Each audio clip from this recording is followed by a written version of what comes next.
بسم اللہ الرحمن الرحیم۔ السلام علیکم ورحمۃ اللہ تعالی وبرکاتہ۔ ایک بہت لمبے عرصے کے بعد سوشل میڈیا کے ذریعے آپ سب سے حسب وعدہ مخاطب ہوں۔ اس آمد کو کسی پروگرام کے نظریے سے نہیں دیکھنا ہے، بلکہ میں صرف آپ تمام حضرات کا شکریہ ادا کرنے کی غرض سے، جن لوگوں نے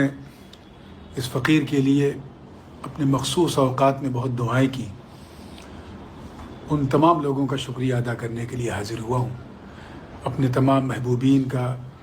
مریدین، متوسلین، بالخصوص خانوادے کے تمام خرد و کلا، جن لوگوں نے اپنی اپنی دعاؤں میں مجھے شامل رکھا۔ انسان کی زندگی میں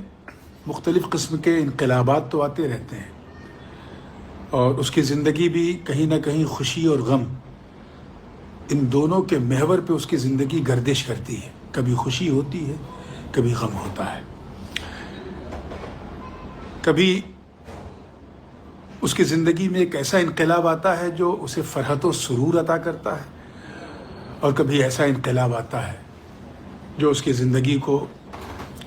مختلف قسم کی آزمائشوں میں ڈال دیتا ہے۔ آپ سب کی طرح میری زندگی میں بھی بے شمار انقلابات آئے۔ کچھ ترقی کی طرف لے جاتے ہیں، کچھ تنزل کی طرف لے جاتے ہیں، کچھ صحت کی طرف لے گئے، کچھ بیماری کی طرف لے گئے، کچھ خوشی کی طرف، کچھ غم کی طرف۔ مگر سچی بات یہ ہے کہ 3 ایسے موقع آئے میری زندگی میں جب مجھے ایسا لگا کہ جیسے کسی کے سر سے اچانک چھت اڑ جائے، سر سے کسی کا سایہ اڑ جائے، ہاتھ اڑ جائے، کسی پر داغ یتیمی لگ جائے، کسی کو کچھ ہو جائے۔ یہ جو ایک احساس ہوتا ہے، تو پہلا وہ انقلاب، پہلا وہ جھٹکا میری زندگی کا 2007 میں، جب میری والدہ مخدومہ نے داغ مفارقت دی اور وہ اس دنیا فانی سے ملک جاویدانی کی طرف کوچ کر گئی۔ اس کے بعد زندگی بالکل ہم لوگوں کی بدل سی گئی۔ والد صاحب نے ماں اور باپ بن کر کے جو کلیدی کردار ادا کیا، وہ قابل تحسین ہے۔ باپ کی شفقت کے ساتھ ساتھ ماں کی ممتا کی محرومی کا بھی احساس نہیں ہونے دیا۔ اور دوسرا جھٹکا اس وقت لگا جب تقریباً 1.5 سال پہلے 7 اکتوبر 2023 کو جو والد صاحب کو کچوچا شریف میں ہارٹ اٹیک آیا، اور بڑا سائلنس سا اٹیک، پتہ نہیں چل سکا۔ اور 9 کو پھر ہم نے لکھنؤ میں والد صاحب کو بلا کے یہاں سب چیک اپس وغیرہ کرائے، جس میں پتہ چلا کہ اٹیک تھا۔ اور 2-3 دن کے بعد پھر یہاں احمد آباد میں لے آئے۔ 13 تاریخ کو وہ ایڈمٹ ہو گئے، اور 17 تاریخ کو پھر حضرت کا آپریشن ہوا۔ وہ بھی ایک میری زندگی، یہ چلتی پھرتی زندگی کے لیے ایک بہت بڑا دھچکا تھا، اور اس میں مجھے سمجھ میں آیا کہ کون اپنا ہے، کون پرایا ہے، کون ضرورتاً چاہتا ہے، کون عقیدتاً چاہتا ہے، اور کون مصلحتاً چاہتا ہے۔ مگر الحمدللہ پورے عالم اسلام سے، پوری دنیا سے فون آئے والد صاحب کے حوالے سے، ان کی صحت پرسی کے حوالے سے۔ اور تیسرا حادثہ میری اپنی ذات سے متعلق ہے۔ میں سفر عمرہ پہ تھا اپنے پوری فیملی کے ساتھ۔ میرے ساتھ میرے والد صاحب تھے، میری اہلیہ، میرے 4 بچے، اور میرے برادر نسبتی عزیزم شاہد میاں صاحب۔ یہ ہم سب لوگ عمرے کے سفر پہ تھے، اور مکہ مکرمہ میں طواف کعبہ کے بعد صفا اور مروہ کے درمیان سعی کرنے کے دوران غالباً تیسرا یا چوتھا چکر تھا، میری طبیعت اچانک بگڑ گئی۔ مگر اس وقت نہ سینے پہ کوئی تکلیف، نہ کوئی ایسے سمسٹم، کوئی ایسے آثار جس سے یہ اندازہ لگے کہ یہ کچھ ہارٹ کا معاملہ ہے، کیونکہ اس سے پہلے میں گیس کی شکایتوں سے 2-4 تھا، پریشانی تو تھی، لیکن یہ ضرور محسوس ہوا کہ کچھ غلط ہوا ہے۔ بہرحال اللہ کے گھر میں یہ حادثہ تھا، اللہ نے بڑا کرم کیا، اور فوراً میں کھڑا ہو گیا، اور مجھے لگا کہ اب مزید آگے کے چکر میں پیدل نہیں چل پاؤں گا، تو میں نے ویل چیئر لیا۔ اس کے بعد پھر حلق کرا کے میں سیدھے ہوٹل گیا، اور وہ جو رات گزری وہ بڑی بے چینی والی رات تھی۔ میرے بغل ہی میں شاہد میاں کا بستر تھا، میری بے چینی کی وجہ سے وہ بھی نہیں سو سکے، اور پوری رات وہ بھی جاگتے رہے، میں بھی جاگتا رہا، خدا خدا کر کے رات گزری۔ تو ہمارے ٹور ہی میں ایک ڈاکٹر تھے، انہوں نے انیشلی یہ سمجھا کہ شاید یہ کچھ ویکنس کا معاملہ ہے اور ہو سکتا ہے کہ یہ نیمونیا کے سمسٹم ہیں، تو انہوں نے اس کی دوائیں دی، اس سے بخار وغیرہ تو اتر گیا، لیکن سانس کا جو پھولنا شروع ہوا وہ بالکل ختم نہیں ہوا تھا، وہ مزید بڑھتا گیا۔ اب صورتحال یہ ہے کہ اسے کرم نہ کہوں تو کیا کہوں کہ اس حالت میں میں نے 5-6 دن مزید مکہ مکرمہ میں اور پھر مکمل 1 ہفتہ مدینہ طیبہ میں گزارا اور مدینہ کی بہاروں میں رہا۔ حالانکہ میں اپنے معمول کے مطابق حرم مدنی میں اتنا جا نہیں سکا، صرف ریاض الجنہ کے لیے جانا پڑا اور سلام پیش کرنے کے لیے 2-1 بار، کیونکہ سانس پھولتی تھی، کمزوری محسوس ہوتی تھی۔ مگر سرکار کی رحمت للعالمین کی چھایا میں یہ اطمینان تھا کہ کچھ غلط انشاءاللہ نہیں ہوگا، اور یہی ہوا کہ مکمل 15 دن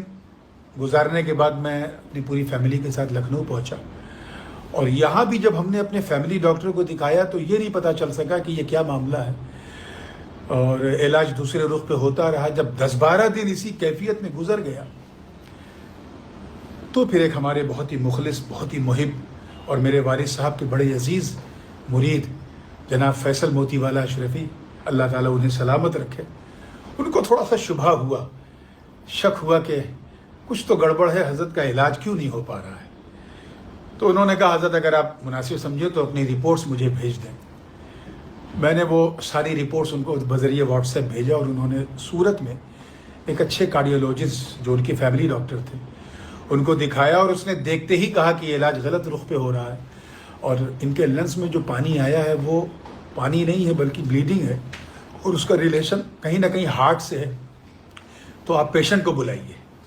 اب ظاہر سی بات ہے کہ جب یہ سب پتہ چلا تو میرے پاؤں سے زمین ہل گئی، اور میں نے پھر لکھنؤ میں ایکو کرایا اسی وقت۔ اس میں پتہ چلا کہ وال میں لیکیج ہے اور سیویئر اٹیک پڑا تھا جس کی وجہ سے یہ لیکیج ہوا ہے۔ میں نے دوسرے دن صبح لکھنؤ سے احمد آباد کی فلائٹ پکڑی اور احمد آباد آ گیا، اور آتے ہی اسی دن میں نے میرنگو سمس ہاسپٹل میں خود کو ایڈمٹ کیا، اور اس کے بعد سے جو علاج شروع ہوا تو 3-4 دن سارے ڈاکٹرز مجھے اس چیز میں لگے رہے کہ آپریشن کے قابل مجھے بنائیں، کیونکہ آپریشن ہونا ایک آخری علاج تھا، کیونکہ والو جو تھا وہ مکمل طور پہ ڈیمیج ہو چکا تھا، اور اس کا ڈیمیج ہونے کا انداز یہ تھا کہ اس میں کسی قسم کی ریپیئرنگ کی بھی کوئی گنجائش نہیں تھی، ریپلیس ہی ہونا تھا۔ تو پھر بھی 4 سے 5 دن انہوں نے ہمیں انڈر سپرویژن رکھا اور اس کو اپنے حساب سے مانیٹر کرتے رہے۔ ہارٹ ریٹ جب مناسب ہو گئی اور تمام پیرامیٹرز جب فائنلی اچھے نظر آنے لگے، بہتر، تب 21 تاریخ کو میرے آپریشن کی تاریخ طے کی گئی، پیر کا دن تھا۔ اس سے 2 یا 3 دن پہلے میرے والد گرامی کو جانا تھا سفر بغداد پر، اور کچھ ان کے مریدین ساؤتھ افریقہ سے انہیں جوائن کرنے والے تھے دبئی میں۔ والد صاحب نے سارا پروگرام کینسل کر دیا، میرے تمام گھر والے لکھنؤ چھوڑ کے یہاں آ گئے، میری اہلیہ، میرے بچے، شاہین میاں، اور آپ حیرت کریں گے کہ سبحانی میاں جو کہ بمبئی میں کافی مصروف رہتے ہیں اور اپنے حلقے میں گھومتے رہتے ہیں، لیکن انہوں نے بھی اپنی تمام تر مصروفیات کو ترک کیا اور ہاسپٹل آ گئے، اور 5-6 روز تو وہ میرے ساتھ ہاسپٹل میں ہی رہے، اس کے بعد پھر وہ آنا جانا، لیکن جب تک انہیں کامل طور پہ اطمینان نہیں ہوگا کہ ہاں بھائی صاحب بہتر ہیں، اچھا محسوس کر رہے ہیں، خطرے سے باہر ہیں، پیرامیٹر سب اوکے ہیں، تب پھر وہ اجازت لے کے گئے۔ میری ہمشیرہ بھی مجھے دیکھنے آئیں، میرے برادر نسبتی میرے بہنوئی جناب مولانا سید سلمان اشرف بھی آئے، خانوادے سے بہت سارے احباب، میں کن کا نام لوں، حضرت قاسم میاں صاحب، حضرت طلحہ میاں صاحب، سید ابو بکر شبلی میاں صاحب، سب نے کہیں نہ کہیں جس نے جہاں سنا، حمزہ میاں صاحب اپنی اہلیہ کے ساتھ، میرے ماموں بھی آئے خصوصی طور پہ، سید نورالعین اشرف کریم میاں، ممانی جان بھی آئیں، میں ان سب کا بہت شکر گزار ہوں۔ اور خاندان کے وہ لوگ جو نہیں آ سکے انہوں نے فون کیا، کبھی میرا فون تو ظاہر بند تھا، تو اس موقع پہ میری اہلیہ کو فون کرتے تھے، میرے بچوں کو فون کرتے تھے، شاہد میاں کو فون کرتے تھے، اور فون کے ذریعے خیریت لیتے رہے سب لوگ۔ اللہ تعالیٰ سب کو جزائے خیر دے۔ میں جان رہا ہوں کہ آپ سب بھی بہت پریشان تھے، سب کی خواہش تھی ملاقات کرنے کی، سب ہمارے ایوب بھائی کو فون کیا کرتے تھے کہ انہیں پتہ تھا کہ ایوب بھائی سائے کی طرح حضرت کے ساتھ رہتے ہیں ان کی خدمت میں، تو ان کو فون کریں گے تو ساری خبر مجھے صحیح ملے گی، اور ایوب بھائی سب کے فون کا جواب بھی دیتے تھے۔ تو انہوں نے اشارہ کیا کہ حضرت جب آپ فائنلی اچھا محسوس کرنے لگیں اور ایک دم زندگی روٹین پہ آ جائے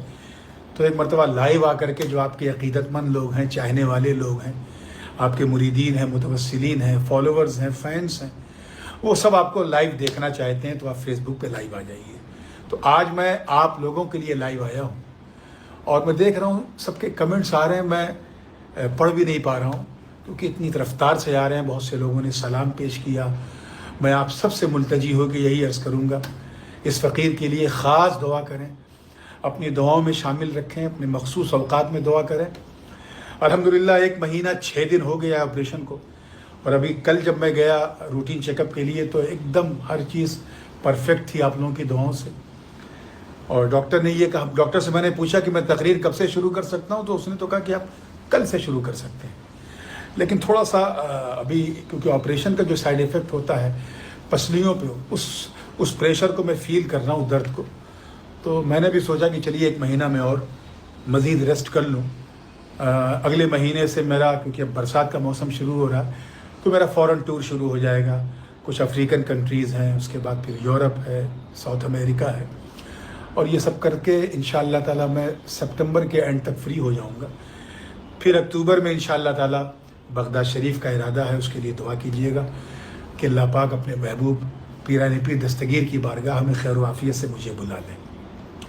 آپ سب سے میں یہی عرض کروں گا، آپ جہاں بھی ہوں، جس موقع پہ رہیں، کبھی میری یاد آئے تو مجھے اپنی دعا میں شامل رکھیں، اور ان لوگوں کو بھی دعا میں شامل رکھیں جو اس دکھ کی گھڑی میں، اس تکلیف کی گھڑی میں، اس آزمائش کی گھڑی میں سایہ بن کے میرے ساتھ رہے۔ خاص کر میرے والد صاحب جو اپنی تمام تر مصروفیت کو چھوڑ کے احمد آباد میں میرے پاس ہیں، میرے بھائی بہن، میرے بچے، اور شاہد میاں بالخصوص جو سارا کام چھوڑ کے یہاں رکے ہوئے ہیں، ہمارے ایوب بھائی اور ان کے ہمارے جابو سماج کے جتنے بھی لوگ ہیں، اکبر بھائی،